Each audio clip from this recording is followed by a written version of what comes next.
Salut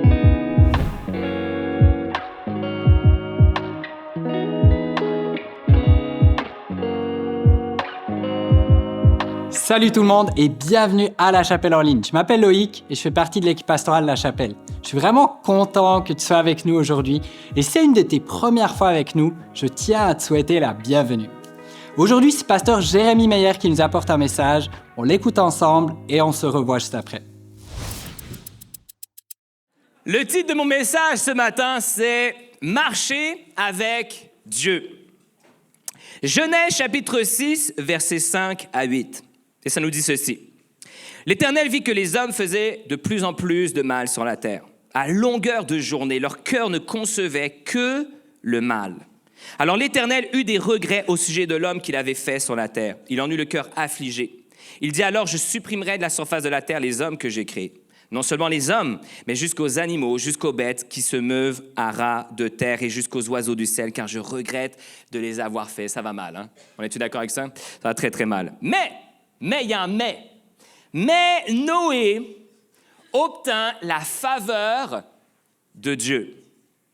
Et la question qu'on pourrait se poser, c'est pourquoi? Comment ça se fait que ce gars-là, il a obtint la faveur de Dieu? Verset suivant, Noé était un homme juste et intègre au milieu de sa génération, un homme qui marchait avec Dieu. Un homme qui marchait avec Dieu. Et c'est important que tu comprennes à ce moment-ci que Noé, c'est parce qu'il marchait avec Dieu qu'il était juste et intègre. C'est pas qu'il était juste et intègre et que, waouh, tu sais, c'est sorti de nulle part. Non, parce que Noé marchait avec Dieu. Le fruit de ça, la conséquence de ça, c'est qu'il était juste et intègre. Mais ça veut dire quoi concrètement, ça, marcher avec Dieu? Qu'est-ce que ça signifie? C'est bien beau sur le papier, mais qu'est-ce que ça veut dire vraiment marcher avec Dieu? En Matthieu chapitre 22, Jésus nous donne la clé de cette compréhension. Marcher avec Dieu, c'est premièrement aimer Dieu de tout son cœur, de toute son âme et de toute sa pensée. Deuxièmement, aimer Dieu, pas aimer Dieu, mais aimer son prochain, comme soi-même. Et ces deux commandements, Jésus nous dit, ils résument toute la loi et les prophètes, l'entièreté. Marcher avec Dieu, c'est en quelque sorte obéir, pas en quelque sorte, mais presque, c'est obéir à ces deux grands commandements que Jésus dit, ils sont égaux, tu ne peux pas les dissocier, ils sont égaux, ils ont la même valeur. Une obéissance qui s'enracine dans l'amour, pas juste parce qu'il faut que tu le fasses, ça s'enracine dans l'amour, conscient de l'amour de Dieu pour toi. Maintenant, comment aimer Dieu? Comment on fait ça pour aimer Dieu? Alors très, très rapidement et simplement, je pense que aimer Dieu, c'est principalement en apprenant à le connaître. Et je t'explique pourquoi. Parce que si tu y penses, c'est très difficile de vraiment aimer quelqu'un que tu ne connais pas. As-tu remarqué ça? C'est difficile. En fait, c'est même impossible. Tu ne peux pas vraiment aimer une personne si tu ne la connais pas. Alors, comment aimer Dieu? Je dirais en apprenant à le connaître. Comment aimer son prochain maintenant? C'est justement le sujet que j'aimerais qu'on regarde ensemble ce matin. Et pour ça, on va regarder dans l'évangile de Luc au chapitre 10, l'une des célèbres paraboles de Jésus qui est la parabole du bon Samaritain. Et voici comment le texte commence. Un enseignant de la loi se leva et posa une question à Jésus pour lui tendre un piège. Ça, c'était un classique. Hein? Ils essaient tous de tendre un piège à Jésus, sauf qu'à chaque fois, c'est Jésus qui leur tendait un piège. C'est toujours comme ça que ça finissait. « Maître, lui dit-il, que dois-je faire pour obtenir la vie éternelle? » Jésus lui répondit, « Qu'est-il écrit dans la loi? Comment la comprends-tu? » Il lui répondit, « Tu aimeras le Seigneur ton Dieu de tout ton cœur, de toute ton âme, de toute ton énergie, de toute ta pensée, et ton prochain comme toi-même. » « Tu as bien répondu, lui dit Jésus. Fais cela et tu auras la vie. » Là, tu vois un bel écho justement à Matthieu chapitre 22, sauf qu'en Luc, le texte continue. Mais l'enseignant de la loi, voulant se donner raison, se justifier, reprit, « Oui, mais c'est qui ça, mon prochain? » En réponse, Jésus lui dit, « Il y avait un homme qui descendait de Jérusalem à Jéricho, quand il fut attaqué par des brigands. Ils lui arrachèrent ses vêtements, le rouèrent de coups et s'en allèrent, le laissant à moitié mort. Or, il se trouva qu'un prêtre descendait par le même chemin. Il vit le blessé et s'en écartant, poursuivit sa route. De même aussi, un lévite arriva au même endroit, le vit et, en s'écartant, poursuivit sa route. Mais un Samaritain qui passait par là, près de cet homme, en le voyant, il fut pris de compassion. Il s'approcha de lui, soigna ses plaies avec de l'huile et du vin et les recouvrit de pansements. Puis, le chargeant sur sa propre mule, il l'emmena dans une auberge où il le soigna de son mieux. Le lendemain, il sortit 2 pièces d'argent, les remit à l'aubergiste et lui dit « Prends soin de cet homme et tout ce que tu auras dépensé en plus, je te le rembourserai moi-même quand je repasserai. » Et Jésus ajouta « À ton avis, lequel des 3 s'est montré le prochain de l'homme qui avait été victime des brigands? » « C'est celui qui a eu compassion de lui, lui répondit l'enseignant de la loi. « Eh bien, va, agis de même, lui dit Jésus. » Question de fond. Qui est mon prochain? De qui puis-je moi-même être le prochain? La réponse est simple. En gros, c'est n'importe qui. C'est ça la réponse. N'importe qui. Ça peut être un membre de famille, ça peut être un ami, ça peut être un collègue de travail, ça peut être ton boss. Oui, ça peut être ton boss. C'est vrai. Ça peut être ton boss. Ça peut être aussi un passant dans la rue. Ça peut même être ton ennemi. Alors, je sais qu'ici, là, en 2024, le mot « ennemi », c'est un petit peu too much pour nous. Surtout dans une société où tout le monde, il est gentil, tout le monde, il est sympa. Dans ce genre de société-là, le terme d'ennemi, il est un petit peu awkward. Donc, pense simplement en ce moment à quelqu'un qui te gosse en ce moment. Tu vois, fais juste penser à quelqu'un qui te gosse. OK? C'est le genre de personne que, très clairement, fait partie de ta vie, mais si tu pouvais t'en défaire volontiers, tu le ferais. Ça y est, tu as une image mentale? Tu y penses à cette personne? Eh bien, je te présente ton ennemi. Eh bien, même lui, c'est ton prochain, imagine. Et si je me fie à l'enseignement de Jésus, surtout lui, c'est terrible, hein? Surtout lui, c'est ton prochain. Et oui, de quelle manière serions-nous différents des autres si nous aimions seulement ceux qui nous aiment ou ceux qui sont faciles à aimer?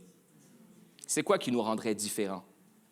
Et puis Jésus, il met ça très clair dans un autre de ses enseignements dans l'évangile de Luc, un petit peu plus tôt, dans Luc chapitre 6, versets 27 à 36. Et là, il parle à tous ceux et celles qui veulent le suivre, tous ceux et celles qui veulent marcher avec lui. Et voici ce qu'il dit. Premièrement, en partant, aimez vos ennemis.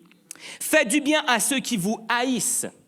Appelez la bénédiction divine sur ceux qui vous maudissent. Bien loin des psaumes d'imprécation, tu sais, où David était en train de dire, genre, écrase la tête de mes ennemis sur un rocher, tu vois.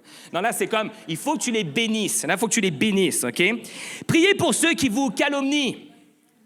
Si quelqu'un te gifle sur une joue, présente-lui aussi l'autre. Si quelqu'un te prend ton manteau, ne l'empêche pas de prendre aussi ta chemise. Donne à tous ceux qui te demandent, et si quelqu'un te prend ce qui t'appartient, n'exige pas qu'il te le rende. Faites pour les autres que vous aimeriez qu'on fasse pour vous. Si vous aimez seulement ceux qui vous aiment, pensez-vous avoir droit à une reconnaissance particulière? Les pécheurs aiment aussi leurs amis.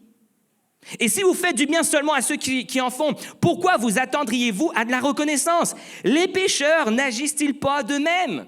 Si vous prêtez seulement à ceux dont vous espérez être remboursés, quelle reconnaissance vous doit-on? Les pécheurs aussi se prêtent entre eux pour être remboursés. Vous, au contraire, aimez vos ennemis. Faites-leur du bien et prêtez sans espoir de retour, alors votre récompense sera grande. Vous serez les fils du Très-Haut parce qu'il est lui-même bon pour les ingrats et les méchants. Votre Père est plein de bonté. Soyez donc bons comme lui. Mais la vérité, c'est que tu lis ce passage-là, tu es un petit peu malaisé. Parce que c'est dans la Bible, tu te dis, je devrais aimer ce passage. Je devrais vraiment l'aimer. Mais il y a quelque chose en moi qui ne l'aime pas trop, ce passage. La réaction souvent qu'on lit quand on lit ça, c'est comme « ouch ». Ouch, non, ça fait mal un petit peu, là.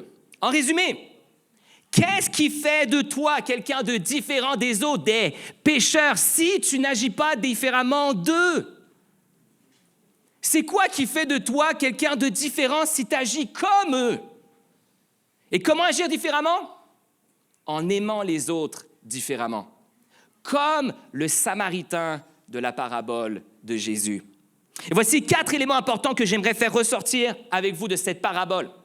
4 éléments qui nous aideront, je crois, à mieux comprendre ce que ça signifie pour Jésus d'aimer son prochain comme il voudrait qu'on l'aime. Premièrement, ne détourne pas le regard. Ne détourne pas le regard. Sauf, je vais mettre quand même un sauf, là, tu sais. Sauf si c'est un séducteur ou une séductrice. Je voulais dire, tu sais, ouais, c'est ça. Bref, séducteur ou séductrice. Si c'est ça, tu as le droit de détourner le regard. Surtout, tu sais, c'est vrai pour les gens qui ne sont pas mariés, mais c'est encore plus vrai pour ceux qui le sont, OK? Si c'est un séducteur ou une séductrice, tu détournes le regard. Tu as même le droit de t'enfuir. Et j'aimerais même te dire que trouve-toi un autre prochain, OK, à aimer. Trouve-toi un autre prochain. Et il y en a certains d'entre vous vous disent « Non, mais ce monde-là, c'est juste en dehors de l'Église, c'est correct. » Non. Il y en a aussi dans l'Église. D'ailleurs, j'ai fait une petite liste ce matin. Si en ce moment, tu es stressé, j'aimerais te dire qu'il y a un problème. Hein. Si tu es stressé, que je dise ton nom on stage, c'est pas bon. OK?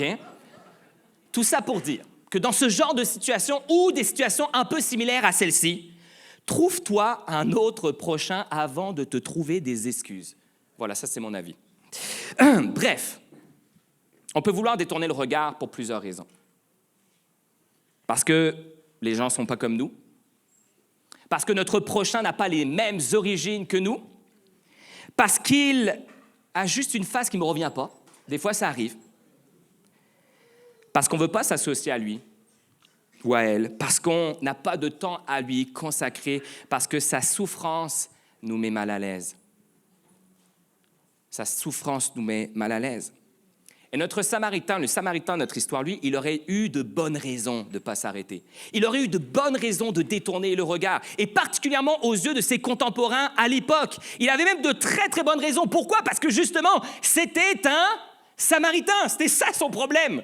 C'était un Samaritain. Et le gars blessé dans cette histoire était probablement juif, puisque dans le texte, Jésus précise qu'il descendait de Jérusalem à Jéricho. C'était une voie marchande très connue des Juifs et qu'ils empruntaient. Mais autre fait intéressant à ce sujet, cette parabole du bon Samaritain revêt de nombreuses similitudes avec un passage que j'ai lu tout dernièrement. Ça m'a frappé. Je me suis dit, ça se peut pas. J'ai jamais vu ça dans toute mon histoire de l'Église. Mais tu regarderas 2 Chroniques, chapitre 28, 9. J'ai pas le temps de le lire avec vous. Mais c'est un passage où il y a 200 000 Judéens qui vont être déportés en Samarie à l'époque où le royaume d'Israël est divisé en 2 parties. Donc, quand David est roi, quand Salomon sont rois, il y a un seul royaume d'Israël qui réunit toutes les tribus. Mais après ça, il va y avoir un schisme, il va y avoir une séparation, et on va avoir le royaume de Juda qui va se retrouver au sud et le royaume d'Israël au nord. Et c'est pour ça que des fois, c'est un petit peu ambigu quand tu lis cet texte-là, tu dis « Attends, il me semble qu'il parle d'Israël, c'est pas toute la gang. » Non, c'est parce qu'il y a une séparation. Et lors de cette époque-là, il y a 200 000 Judéens, hommes, femmes et enfants qui vont être déportés à Samarie. Et je te laisse lire le texte, tellement c'est fascinant, les similitudes entre ce texte-là, de Chroniques 28, et également la parabole du bon Samaritain. Ce qui me fait penser que l'homme blessé était probablement juif. Maintenant, peut-être que tu ne le savais pas, mais à l'époque de Jésus, les Juifs, là, ils n'aimaient pas trop les Samaritains. OK? Disons que les Samaritains étaient facilement dans leur top 4 des pires ennemis des Juifs. Top 4. Genre, il y avait les démons, il y avait les Romains, il y avait les collecteurs d'impôts, et assurément, il y avait aussi les Samaritains. Et l'apôtre Jean nous dépeint assez durement cette réalité dans son évangile lorsque, s'adressant à Jésus, des Juifs lui dirent, c'est les Juifs, il dit ça à Jésus, il dit « Nous avions bien raison de le dire, tu n'es qu'un Samaritain. Tu as un démon en toi. » T'imagines la vision qu'ils avaient un petit peu des Samaritains. Les Samaritains étaient connus pour de nombreuses choses. Ils étaient connus pour être un peuple qu'on pourrait dire un peuple bâtard, un mélange de Juifs et d'étrangers. Un peuple idolâtre, dont la foi fut bâtie sur un syncrétisme entre le judaïsme et également les croyances païennes de la région de Canaan. Un peuple ennemi des Juifs, surtout depuis le schisme dont je vous ai parlé, la séparation du royaume d'Israël en 2 morceaux, mais également dans des conflits qui ont eu tout au long de leur histoire commune. Et un des conflits qu'on voit, c'est lorsque les Samaritains se sont opposés à Néhémie et aux Juifs lors de la reconstruction des murailles de Jérusalem. Donc, c'était un peuple qui était ennemi des Juifs. Leur capitale, Samarie, était devenue une ville refuge pour les criminels de Judée.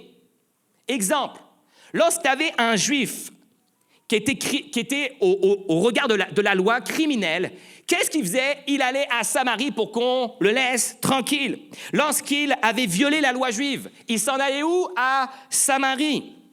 Et pour aggraver leur cas, les Samaritains ne reconnaissaient que les 5 premiers livres de notre Bible, donc les livres de Moïse. Ils les reconnaissaient que eux autres, pas les prophètes ni les traditions. Bref, de quoi se placer en tête de liste des ennemis des Juifs.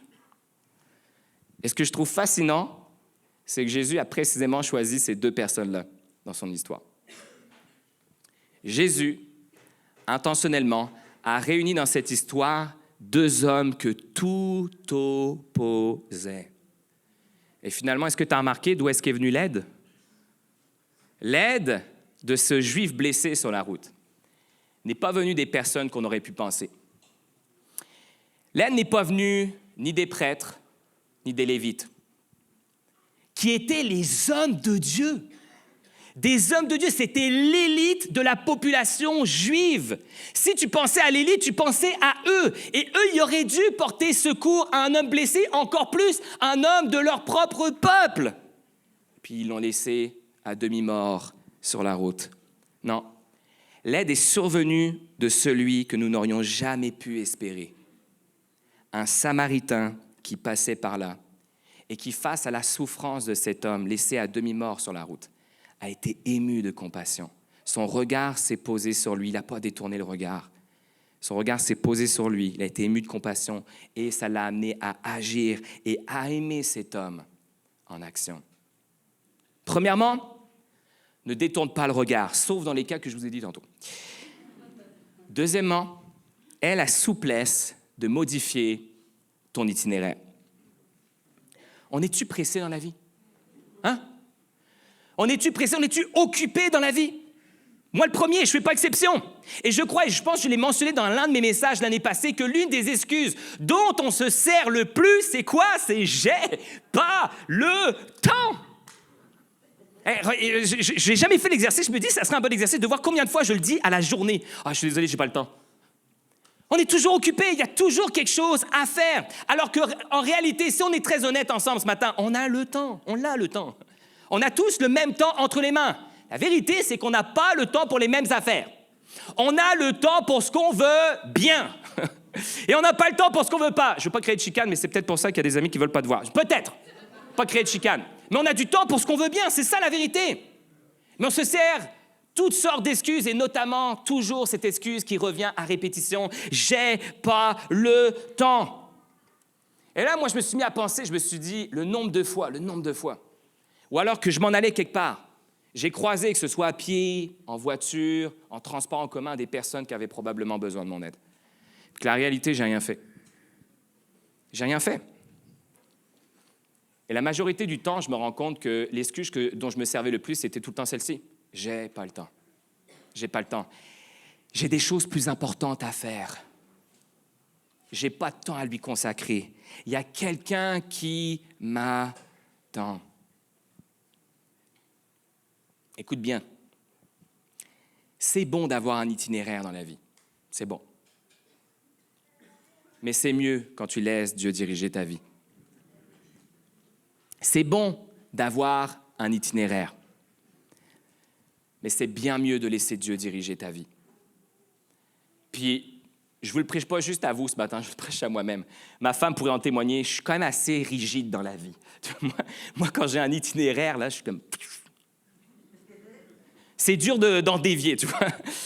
Quoi qu'hier, j'ai dévié quand même, j'ai dévié. Bref, mais, c'est pour ça que je suis là ce matin, by the way. Mais ceci étant dit, souvent, j'ai des itinéraires dans la vie et j'ai vraiment de la misère à en sortir. Il faut que je me rappelle continuellement que c'est bon que j'ai un itinéraire, c'est bon que je sache où est-ce que je m'en vais, mais c'est mieux encore pour moi de laisser Dieu diriger ma vie. Et si c'est vrai pour moi, garantie, c'est vrai aussi pour toi. Et si tu regardes cette histoire, tu te dis, le Samaritain, il avait probablement un itinéraire. Garanti, il en avait un itinéraire. Mais ça ne l'a pas empêché de s'arrêter, de poser les regards sur cet homme et de se porter à son secours. Premièrement, détourne pas le regard. Deuxièmement, aie la souplesse de modifier ton itinéraire. Troisièmement, fais de ton mieux. Fais de ton mieux. Puis le chargeant sur sa propre mule, il l'emmena dans une auberge où il le soigna de son mieux. Et je suis vraiment content, moi, que Jésus, il ait précisé ça dans son histoire. Il est précisé que ce gars-là, ce Samaritain, il a fait de son mieux. Parce que parfois, la vérité, c'est qu'on se met trop de pression lorsqu'il s'agit d'aimer notre prochain. On se met trop de pression. Il faut que tout soit parfait, sinon on ne fait rien. T'as remarqué? Il faut qu'on ait tout ce qu'il faut pour remédier à la situation. Il faut qu'on se sente suffisamment en forme pour livrer la marchandise. Il faut que ce soit le bon moment. Il faut que les astres soient alignés dans le ciel, sauf quand c'est l'éclipse, parce que là, tu vois rien. Mais mis à part ce cas-là, OK, il faut que les astres soient alignés dans le ciel, sinon je fais rien. Mais notre Samaritain, lui,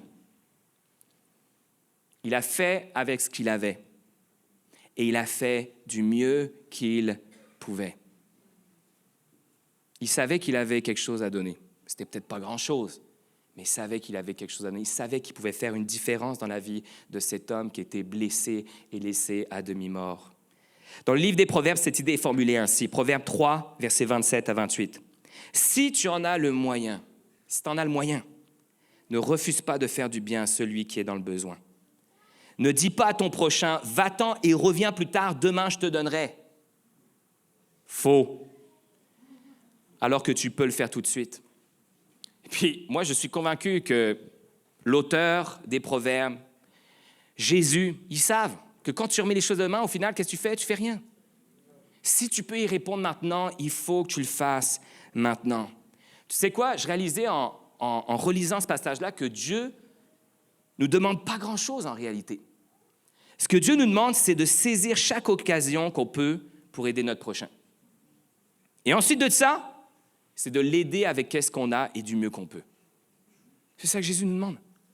Saisir chaque occasion qu'il nous donne de pouvoir aimer notre prochain en action, de faire avec ce qu'on a et de faire du mieux qu'on peut. C'est ça que Dieu nous demande. Et peut-être que tu dis, ouais, mais moi, Jay, la vérité, là, c'est que j'ai vraiment pas grand-chose. J'ai pas grand-chose, non, j'ai pas beaucoup de sous, j'ai pas vraiment de dons et talents, j'ai même pas de temps pour te dire, c'est fou, quoi. C'est pas vrai, ça, hein? Tu dis, j'ai pas grand-chose à offrir, moi, j'ai pas grand-chose à donner pour aider mon prochain. Eh bien, j'aimerais te dire ce matin que même avec pas grand-chose, Dieu peut faire des miracles. Même avec pas grand-chose. Et si tu ne me crois pas, reviens à l'histoire de la multiplication des pains et des poissons. Je veux dire, guys, Jésus, il est là, la foule se rassemble, une multitude, 5000 hommes sans compter les femmes et les enfants, et tout d'un coup, c'est l'heure du lunch. Et on se rend compte qu'on n'a pas de bouffe. La seule bouffe qu'on a, c'est 5 pains et 2 poissons qu'un petit garçon il a et que probablement il avait prévu pour sa famille, le seul wise de la gang. Et lui, il a ses 5 pains et ses 2 poissons. Il s'en vient voir Jésus, il dit, ben, tu sais, c'est ça que j'ai. Et là, moi, je me mets dans la tête des disciples qui voient le petit garçon élevé et qui se disent, non, mais les gars, c'est pas sérieux, là. Non, mais les gars, on fait rien avec 5 pains et 2 poissons. Les gars, il y a 5000 hommes, on compte pas les femmes, on compte pas les enfants, on n'y arrivera jamais. Hein. Le mieux, c'est de les renvoyer à la maison et au pire, on se donne rendez-vous ici même dans 2 jours. Et Jésus va faire asseoir tout le monde. Il va prendre les 5 pains, il va prendre les 2 poissons, il va rendre grâce à Dieu. Ce jour-là, c'est pas juste la multitude qui a été nourrie. Non seulement tout le monde a mangé à satiété, mais en plus de ça, il y a eu des restes. 12 corbeilles pleines, une pour chaque disciple incrédule. Tain! Bon, moi, par exemple, je ne vais pas trop m'exposer parce que si j'avais été à leur place, probablement, j'aurais été un des disciples incrédules. Ça se pourrait. En fait, j'aurais été un des disciples incrédules, la vérité. La vérité, ça aurait été moi. Je serais reparti avec une corbeille. Je serais reparti avec une corbeille, très probablement. Non, mais crois-moi, si Dieu est capable, puis là, ça me fait penser au message que j'ai fait à 13-18 sur la création de l'univers vendredi soir dernier, mais si Dieu est capable de créer l'univers avec tout ce qui t'entoure, à partir de rien, juste avec sa parole, si Dieu est capable de faire ça, si Dieu est capable de faire une multiplication des pains et des poissons pour nourrir une multitude, crois-moi, il est capable de prendre le peu que tu penses avoir et de faire des miracles avec ça. Mais le problème, c'est ta foi là-dedans. Est-ce que tu crois que Dieu est capable de faire tellement plus que ce que tu as? est-ce que tu es prêt à lui offrir justement le peu que tu penses avoir? Es-tu prêt à faire ça? C'est tout ce qu'il te demande. Viens avec ce que tu as. Tu sais, on dirait une McDo, là, tu sais. Viens tel que tu es. Viens avec ce que tu as. Viens avec ce que tu as. Donne-le-moi, offre-le-moi, et tu vas voir ce que je vais être capable de faire. Dieu peut accomplir tellement plus que qu'est-ce que tu penses avoir. Sers avec ce que tu as et fais simplement de ton mieux. Et j'aimerais nous rappeler quand même que faire de notre mieux, c'est toujours mieux que de rien faire du tout. Faire de ton mieux, c'est mieux que de rien faire du tout. Alors commence avec qu'est-ce que tu as et fais de ton mieux. Premièrement, ne détourne pas le regard. Deuxièmement, aie la souplesse de modifier ton itinéraire. Troisièmement, fais de ton mieux. Et quatrièmement, et pour finir, laisse Dieu faire au-delà. As-tu remarqué ce que le Samaritain a fait après avoir amené l'homme blessé à l'auberge, avoir pris soin de lui? Qu'est-ce qu'il a fait? Il a payé l'aubergiste. Il est allé au-delà des premiers soins qu'il lui a accordés. Honnêtement, il aurait pu s'arrêter avec les soins qu'il lui avait donnés. C'était bien en masse, la vérité, là. Mais il est allé au-delà de l'aide qu'il lui avait déjà fournie. Le lendemain, il sortit 2 pièces d'argent, les remit à l'aubergiste et lui dit « Prends soin de cet homme. Et tout ce que tu auras dépensé en plus, je le rembourserai moi-même quand je repasserai. » C'est pas des amis, là, hein? Tu sais, on ferait ça, nous, pour un ami, probablement. Probablement, même pas. Peut-être que non, peut-être que non. On le ferait peut-être pour un ami. Mais là, ils se connaissent même pas. Et en plus de ça, c'est des ennemis. Et le Samaritain dit, tout ce que tu vas dépenser en plus, moi, je vais payer quand je vais revenir. Non, mais je veux dire, le gars, il nous met la pression, là, hein? Non seulement le gars, il s'arrête, alors que c'est son ennemi, il choisit de ne pas détourner le regard, il lui offre les premiers soins du mieux qu'il peut, et tu vas me dire qu'il y a encore une étape après ça? Me semble que nous, on ne se serait même pas rendu à la 3e étape. Et tu vas me dire qu'il y a plus que ça. Et je crois que si Jésus était présent ce matin, il nous dirait, oui, il y a plus que ça. Jésus nous dirait un truc qui ressemblerait à, je peux t'aider à aller encore plus loin, en témoignant un amour extravagant, d'une générosité sans borne qui modélise mon cœur et mon amour pour toi et pour ton prochain.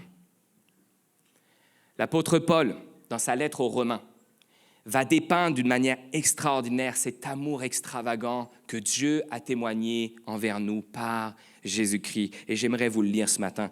Romains chapitre 5, versets 6 à 8, et ça dit ceci.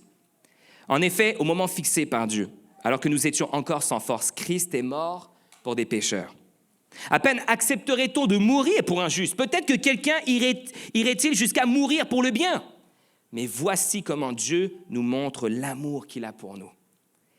Alors que nous étions encore des pécheurs, Christ est mort pour nous. Je ne sais pas si tu l'as déjà réalisé, mais lorsque Jésus a pris la décision d'aller sur la croix, lorsque Jésus a pris la décision de se donner pour toi, tu n'étais pas réconcilié encore avec lui. Quand Jésus a pris la décision d'aller sur la croix, tu étais encore un ennemi de Dieu. Tu étais encore son ennemi. Tout ce que tu méritais, là, ce n'était pas son pardon. C'était clairement pas son sacrifice. Tout ce que tu méritais et ce que je méritais, c'est la colère de Dieu. Pourtant, Dieu a tant aimé le monde qu'il a donné son Fils unique pour que tous ceux qui placent leur confiance en lui échappent à la perdition et qu'ils aient la vie éternelle. Cet amour, au-delà de toute raison, est non seulement celui que Dieu t'offre, il est non seulement celui que Dieu a manifesté pour toi, mais c'est également celui qu'il veut voir produire en toi un amour extravagant, un amour qui aime ton prochain comme lui t'a aimé. Et ça, là, mes amis, on n'est pas capable tout seul. Tu pourrais vivre une éternité à essayer de poursuivre cet amour extravagant-là. Si tu ne vas pas le chercher en Dieu, tu ne le trouveras jamais. Et si tu ne me crois pas, j'aimerais, pour finir ce message, vous raconter le témoignage d'une femme. Une femme qui a vécu pendant la Seconde Guerre mondiale, qui s'appelle Corrie ten Boom. Peut-être que plusieurs d'entre vous ont déjà entendu son histoire, mais je vais essayer de vous la packager tellement elle est extraordinaire pour essayer de nous faire comprendre que l'amour extravagant de Dieu, ce n'est pas quelque chose que toi, tu peux produire tout seul. C'est quelque chose que Dieu suscite en toi. Corrie est une femme néerlandaise, issue d'une famille chrétienne très croyante. Elle et sa sœur Betsy vivent avec leur père, un horloger veuf, dont la boutique était au rez-de-chaussée de la maison, au niveau de la rue. Ils étaient réputés pour accueillir à bras ouverts toutes les personnes qui passaient par chez eux et qui avaient besoin d'aide. Lorsque la Seconde Guerre mondiale fut déclarée, la famille ten Boom joua un rôle crucial dans la résistance contre les nazis aux Pays-Bas. L'amour qu'ils portaient en eux les incita notamment à aider, à abriter, à nourrir et prendre soin de tous les Juifs qu'ils pouvaient. Mais le 28 février 1944, le pire cauchemar de la famille ten Boom se réalisa lorsque leur maison fut dénoncée à la Gestapo. Les nazis arrêtèrent toute la famille, qui fut alors déportée dans des camps de concentration. Pendant des années, ils vécurent là-bas dans des conditions inhumaines. Le père et la sœur de Corrie moururent dans les camps. Corrie, elle, a survécu. Et en dépit des horreurs qu'elle avait vécues et subies, elle continua d'enseigner le message de foi et d'amour de Dieu, toutes les fois qu'elle le pouvait, de la même manière qu'elle le faisait à l'époque dans les camps, en compagnie de sa sœur Betsy. Un jour, alors qu'elle témoignait de l'amour de Dieu lors d'une messe à Munich, elle fit une rencontre qui a littéralement bouleversé sa vie. Et voici comment elle raconte cette histoire. Je l'aperçus pendant une messe à Munich. C'était le SS qui montait la garde à la porte de la salle des douches au centre de traitement des détenus de Ravensbrück. C'était la première fois que je croisais l'un de nos anciens geôliers. Et j'ai tout revu dans ma tête. La pièce remplie d'hommes qui riaient de nous. Les vêtements empilés, le visage de Betsy pâle de douleur. L'homme vint vers moi tandis que l'église se vidait. Il me salua avec un grand sourire. Je vous suis extrêmement reconnaissant de votre message, Fräulein. Je comprends maintenant qu'il, Dieu, m'a, comme vous dites, lavé de mes péchés. Il me tendait la main et moi, qui avais si souvent prêché aux gens de Bloemendaal l'importance du pardon, j'étais incapable de la serrer. Je comprends parfaitement que les pensées violentes, vengeresses qui bouillonnaient en moi étaient un péché. Jésus-Christ était mort pour cet homme. Que pouvais-je réclamer de plus? Mon Seigneur Jésus, priai-je alors, pardonne-moi et aide-moi à lui pardonner. J'essayais de sourire. Je fais un effort pour tendre la main. Impossible. Je sentais rien. Pas la moindre étincelle de chaleur ou de charité. Une fois de plus, je murmurais dans ma prière silencieuse, Jésus, je ne peux pas lui pardonner. Je ne peux pas. Donne-moi ton pardon. Enfin, je pus serrer la main tendue vers moi et il se produisit quelque chose d'incroyable. De mon épaule à ma main, tout au long de mon bras, je sentis un courant s'élancer vers lui, tandis que de mon cœur surgissait un amour presque étourdissant pour cet étranger. C'est ainsi que je découvris que la guérison du monde ne dépend pas plus de notre pardon et de notre bonté. Elle dépend en réalité de son pardon, de sa bonté. Lorsqu'il nous commande d'aimer nos ennemis, il nous donne avec cet ordre l'amour même dont nous avons besoin pour lui obéir. Cette femme a témoigné d'un amour au-delà de ce qu'une personne normale est capable de témoigner. Est-ce qu'elle a témoigné cet amour par ses propres forces? Non, elle a réussi à témoigner cet amour par la puissance de l'Esprit de Dieu en elle. Corrie ten Boom est décédée le 15 avril 1983. Et clairement, cette femme n'était pas comme les autres. Est-ce que c'est parce qu'elle était meilleure que les autres? Non. Est-ce que c'est parce qu'elle était spéciale? Non. simplement parce que cette femme marchait avec Dieu. Et parce qu'elle marchait avec Dieu, son amour pour Dieu et son amour pour son prochain était différent. Était différent. Mais ce n'est pas quelque chose qu'elle produisait d'elle-même. C'est parce qu'elle marchait avec Dieu. C'est parce que Dieu était capable de susciter en elle cet amour qu'elle était incapable de témoigner. En tant que chrétien, disciple de Jésus-Christ, Dieu nous appelle à être différents. Si tu ne le savais pas, je vais le répéter parce que c'est important que tu comprennes. Dieu nous appelle à être différents. On l'a lu tantôt à travers les paroles de Jésus. Dieu nous appelle à être différents. C'est un fait. On n'est pas appelé à être comme le reste du monde. On est appelé à être différents. Et comment on fait ça? En marchant avec Dieu. On est différent parce qu'on marche avec lui. En l'aimant de tout notre cœur, de toute notre âme et de toute notre pensée. En aimant notre prochain comme nous-mêmes. Tu veux agir différemment? Marche avec Dieu. Tu veux vivre différemment? Marche avec Dieu. Tu veux aimer différemment? Marche avec Dieu. C'est marcher avec Dieu qui nous rend différents. De la même manière que Noé était différent au milieu de sa génération. Pas parce qu'il était spécial, parce que Noé avait pris la décision de marcher avec Dieu et parce qu'il marchait avec lui. Noé était un homme différent. Et ma prière pour chacun d'entre nous ce matin, ça c'est ma prière. Puis j'irais même jusqu'à dire, c'est même une de mes prières de vie, à moi personnellement. Ma prière, c'est qu'on soit comme cet homme, Noé, qu'on soit comme ces hommes, ces femmes qui, à travers la Bible, à travers l'histoire de l'humanité, ont été des personnes différentes, pas parce qu'elles étaient spéciales, mais parce qu'elles avaient pris la décision de marcher avec Dieu et de le laisser transformer leur vie. Et c'est ma prière pour toi ce matin. C'est que tu prennes toi aussi la décision de marcher avec Dieu. Et je te garantis que si tu prends cette décision-là, Dieu va faire au-delà de ce que tu peux imaginer, au-delà de ce que tu peux penser. Yes.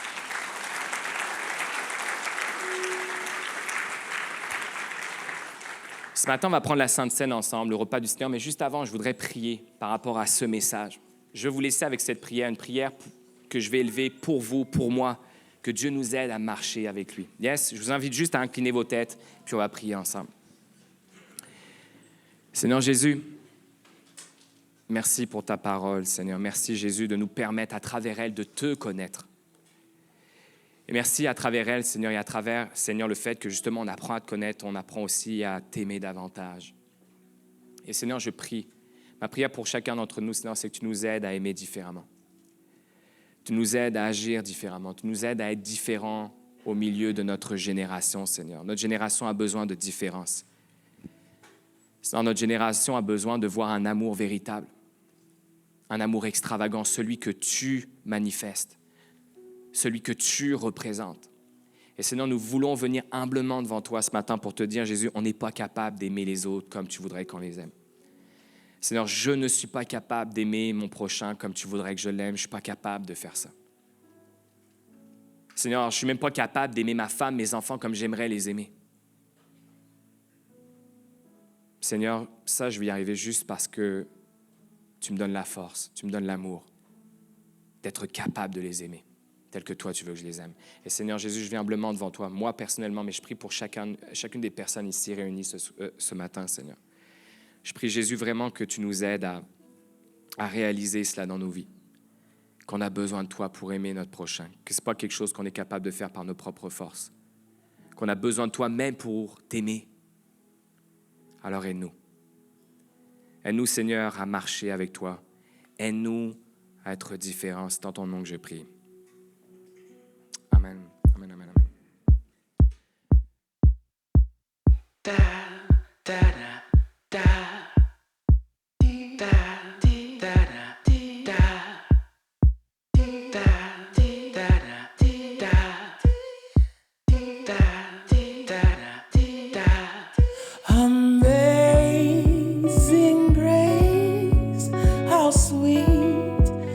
Sound that saved a wretch like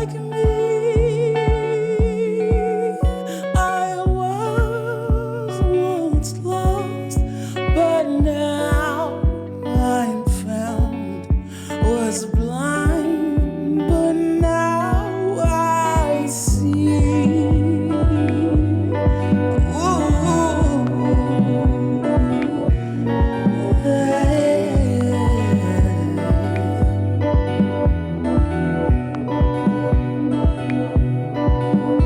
Was grace that formed my heart to fear, and grace my fears relieved. Oh, precious did that grace appear, the hour I first believed.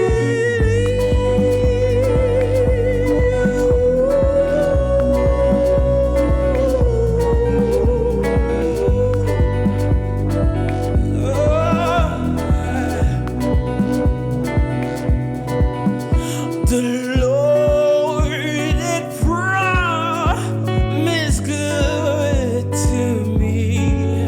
His word, my hope secures. He will my shield and portion be, as long as life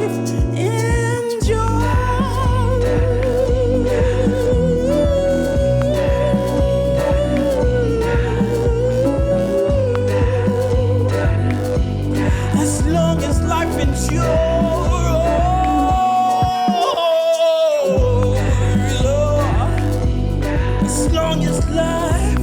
as long as life endures,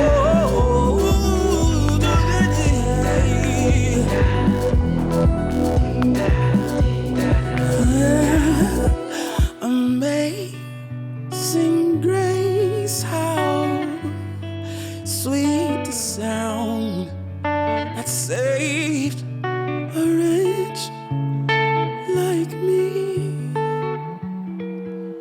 I was once lost, but now I am found. Was blind, but now I see.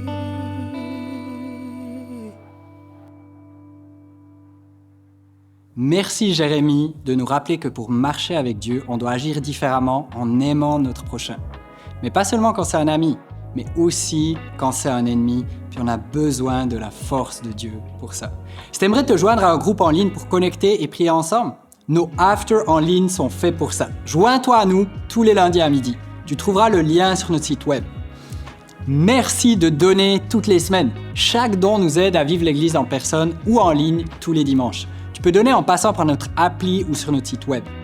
Merci d'avoir été avec nous pour cette réunion. On se retrouve demain au After à midi ou la semaine prochaine en ligne ou en présentiel dans l'une de nos chapelles. Je te rappelle, Montréal 9h30, 11h30 à la salle Père Marquette dans le quartier de Rosemont, à 18h au Théâtre Fairmount dans le quartier du Myland ou à Gatineau au Cinéma Star Cité à 9h45. Ce serait le fun de t'y voir. D'ici là, bonne semaine.